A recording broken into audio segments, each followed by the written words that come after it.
Dragoi bola.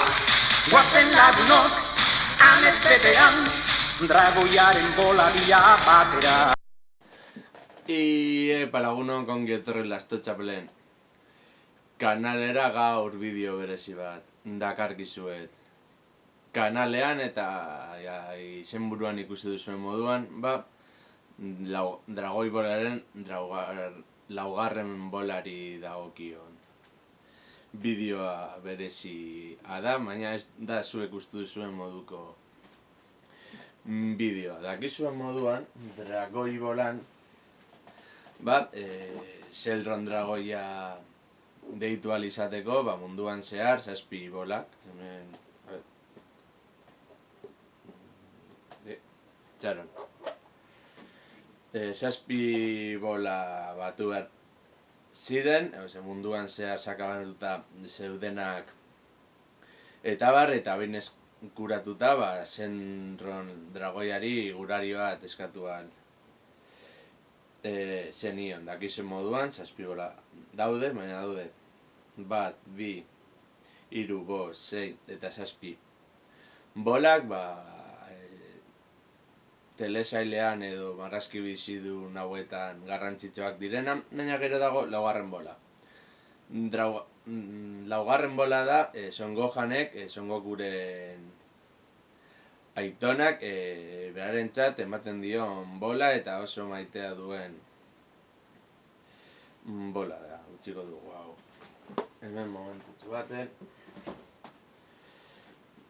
Eta ikusten duzuen moduan bola da laranja eta horiska kolore antzekoa eta baina ez nago laugarren dragoi bola honi buruz hitz egiten baizik eta beste dragoi bola bati buruz baizik. Gordeko dugu dragoi bola bere lekuan. Eta listo. Hitz egitera natorren laugarren dragoi bola izango litzateke sudadera honetan daukadan laugarren dragoi bola hau. Ikusten duzu moduan, sudadera hau, Son Gokuren itxala, txikia zenekoa eta tximu erraldoi bilakatzen zen momentukoa, eta beratzean dago laugarren dragoi bola.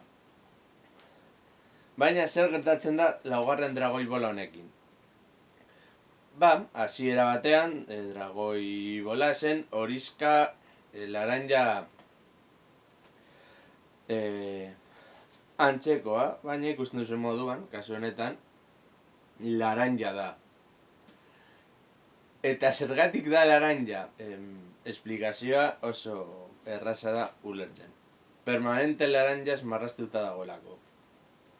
Badakit, igual ez dela oso sinesgarria, baina hemen ikusten da, ez dakit ondo ikusten kameran, nola dagoen kolore berdezka. Hau izan zen hasierako froga moduan, esela oso laranja atera, eta laranja koloreak kolore gutxi zeukalako, eta orduan beste